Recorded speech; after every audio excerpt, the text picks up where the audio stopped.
Chaque soir d'Halloween, pendant que le monde se mine la gueule dans des costumes de haute voltige, moi, je me retrouve avec mon lit devant un bon film d'horreur. C'est complètement faux, moi aussi je me mine la gueule. Mais cette année, j'ai décidé de rester sage et de partir à la recherche du film parfait pour Halloween.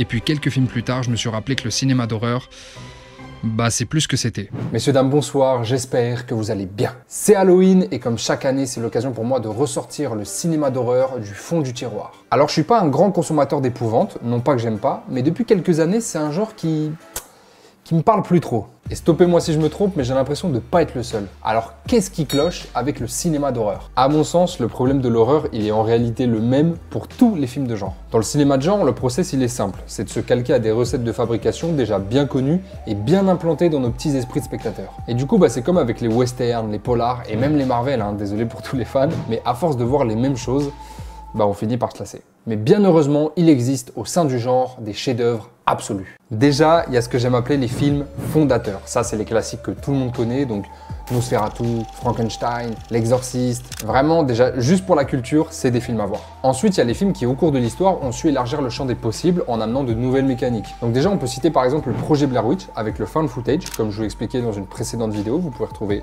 juste ici, petite auto-promo. Mais aussi par exemple La Maison du Diable de Robert Wise, film dans lequel l'horreur est suggérée uniquement par la bande-son. Du coup, quand tu mates un film comme ça, c'est ton imagination qui s'occupe de tout.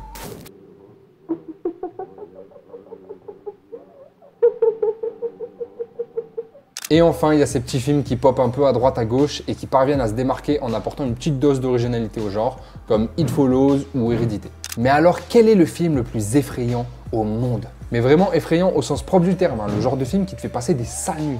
Parce que oui, vous êtes là pour ça et c'est bien beau de juger les films d'horreur sur leur fond, leur construction, etc. Mais il existe un tas de personnes qui matent des films d'horreur juste pour l'adrénaline ou pour offrir à leur cœur un petit tour de manège. Eh bien, figurez-vous qu'aujourd'hui, la science est en mesure de répondre à cette question. Une étude universitaire a été réalisée sur un panel de personnes qui ont dû regarder plusieurs films d'horreur dans une salle spéciale. Le but étant d'analyser leur rythme cardiaque. Alors, je vous donne le top 3 en rapide. En troisième, Insidious. Le BPM moyen des spectateurs était de 85, sachant qu'un BPM moyen classique tourne autour des 64. En deuxième, Sinister, avec un BPM à 86. Et enfin, en pole position avec le film qui est censé être le plus effrayant du monde, Host, un BPM à 88 avec même un pic enregistré à 130. Pour ceux que ça intéresse, Host c'est très récent, c'est un moyen métrage d'à peine 1 heure dans lequel une bande de potes décide de faire du spiritisme en visio pour tuer l'ennui du confinement dû au Covid. Bon, perso, je suis pas méga convaincu de la première place, mais bon. Que voulez-vous faire face à la science? D'ailleurs, hors sujet total, mais la même étude a prouvé que mater un film d'horreur pouvait faire perdre jusqu'à 200 calories à cause de l'hyperactivité du cœur et du corps pendant le film. Donc bon, ceux qui sèchent leur séance à la salle là, culpabilisez pas, vous avez moyen de vous rattraper. Bon, et je peux évidemment pas terminer cette vidéo sans vous donner mes petites suggestions. Je suis pas très calé sur les dernières sorties, mais je pense avoir vu assez de films d'horreur pour vous en conseiller quelques-uns. Déjà, It Follows. Je l'ai cité tout à l'heure, le concept du film est simple comme bonjour, mais tellement efficace.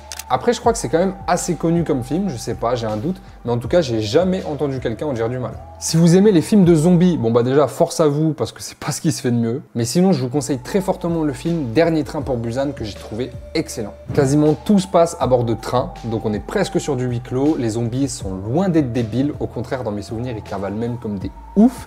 Il y a 2-3 mécaniques sympas et franchement, foncez, vous devriez pouvoir kiffer. Et si vous êtes plutôt branché vampire, je vous conseille le film Morse. C'est l'histoire d'un enfant harcelé à l'école qui rêve de vengeance et qui va se lier d'amitié avec sa nouvelle voisine Ellie, qui a évidemment des canines un peu plus longues que la moyenne. Après, évidemment, je pourrais vous citer tous les classiques, Shining, les films de Carpenter, les Conjuring, mais ce serait clairement enfoncer des portes ouvertes. Petite dernière info quand même qui pourrait vous être utile, si vous cherchez des bons films d'horreur, allez fouiller du côté du cinéma espagnol. Ils sont très chauds dans le genre, et au-delà des films de Romero que tout le monde connaît, j'ai vu passer quelques pépites. Voilà, j'espère vous avoir donné assez de matière pour Halloween. C'était une petite vidéo tranquille, histoire de sortir un truc pour l'occasion, j'espère que ça vous aura plu. Donnez-moi vous aussi des bons films d'horreur en commentaire, c'est pas le genre dans lequel je suis le plus calé, donc franchement, donnez-moi tout ce que vous avez, je suis preneur. Sur ce, comme d'hab, je vous invite à vous abonner, à liker, à commenter, à partager, à activer la cloche, à faire tout ce qui est en votre possible pour me filer un petit coup de pouce. Et moi, je vous donne rendez-vous très vite pour une très grosse vidéo. Je ne sais pas si ce sera la prochaine ou celle d'après, mais ça arrive fort et vite surtout. Sur ce, l'équipe, on est en bleu.